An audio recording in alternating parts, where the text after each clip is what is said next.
Hello guys and welcome back to Best Car Picks.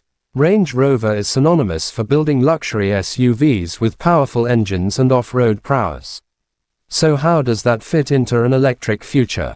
According to one senior management figure, there's no reason why the upcoming Range Rover Electric can't be the best model the company has ever produced, both in terms of luxury and off-road performance.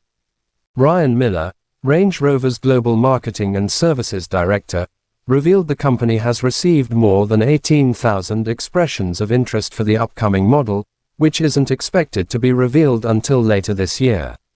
Range Rover hasn't released too many technical details about the new model, but what we do know is that it will be built on the same platform as the current Range Rover, which was engineered with an EV powertrain in mind. That also means it will be an extension of the current Range Rover lineup, rather than a standalone model. But despite the flood of initial interest, Miller said the company will take a slow and steady approach to its transition to electrification and has modest sales hopes for this initial offering. Yeah, it eventually becomes a volume product, absolutely not in the short and medium term, Miller said. But eventually, there is a tipping point in every market, we believe. With electrification, we think that's the right propulsion solution, that's why we've invested heavily in that. He believes the demand for the electric Range Rover will be primarily driven by where buyers live, with the more mature EV markets, such as Europe and the USA, expected to lead the charge, rather than Australia. But he's confident that the significant torque and quiet operation of the electric motors will appeal to Range Rover buyers around the world.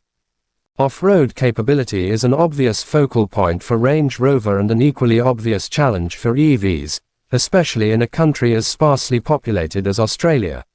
However, Miller said the company sees it as an opportunity rather than a problem, as electric motors will open up a new way of creating off-road capability.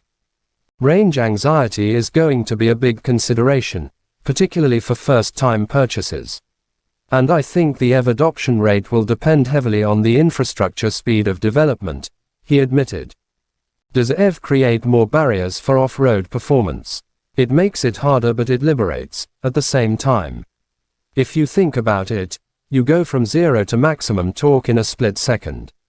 And if you can control that torque and get that power down to each individual wheel with split-second control, you can create something very special. So we've got some pretty inventive off-road engineers in our team, as you can imagine. And they're hugely proud of the heritage that they've created. So we're working very hard to be very inventive on that front. Hope you enjoyed the video. Do subscribe for more such interesting content. Thank you for watching my video.